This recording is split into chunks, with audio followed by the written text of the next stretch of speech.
Now, politics over this issue continues brewing over this entire matter. As now, Congress MP Jairam Ramesh has spoken on social media platform X, and he's hit out at the BJP government, saying that the BJP IT cell desperately wants to divert attention from two facts. Number one, and I quote, there was a very serious breach in the security of the parliament, and number two, the intruders who breached Lok Sabha security in a shocking manner had been given access to the parliament by Pratap Simha, BJP MP from Mysuru. So these are the updates we're getting. We're showing you, in fact, the post that's been made by Congress's MP, and you just heard some of the reactions as well. And right now we have Arunima back with us on the broadcast to bring us more details with regards to this social media post made by Jairam Ramesh. Arunima, we know that yesterday itself, the BJP MP Pratap Simha has already spoken to the Lok Sabha Speaker. But right now, what action are we looking at? Or for that matter, is there any action that is to be taken against him with regards to this entire breach that's happened?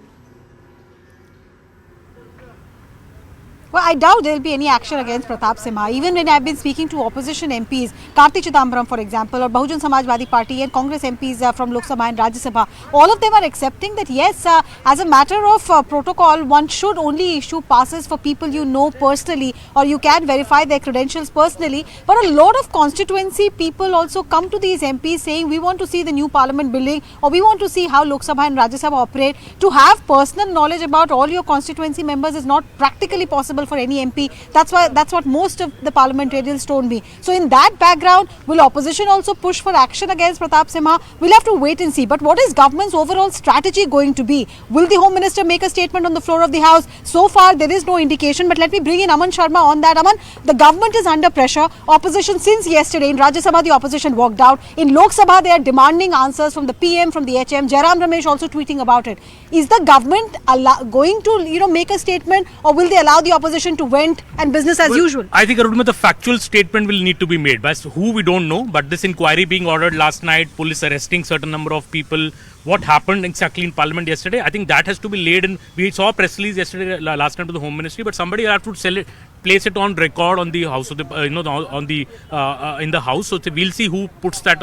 Of course, the opposition is using this opportunity to target the Home Minister and the government, saying that what is the security measures. And we know, all of us know that when we enter Parliament right from here behind us, this is the reception from where we enter. This is the 3-tier security in place. You are frisked here, you're frisked when you enter the Parliament building itself. You're even checked when you enter the visitors gallery. So even the visitors gallery, in fact, people can't even carry a shred of paper. Even journalists have to deposit their mobile phones when they enter the visitor gallery. So there is no doubt about it. There's a huge lapse. Rajendra Agarwal, who was in the chair yesterday, I remember he telling me that he said it is a big lapse. How can this happen? In 2001, Arunima, people could not enter the Parliament, these terraces, but here people have entered the visitors gallery, jumped from it. What if that spray was not innocuous? What if it was something serious, something inflammable? That's a question on everybody's mind. Yeah, like Karti Chidambaram told me that what if it was anthrax?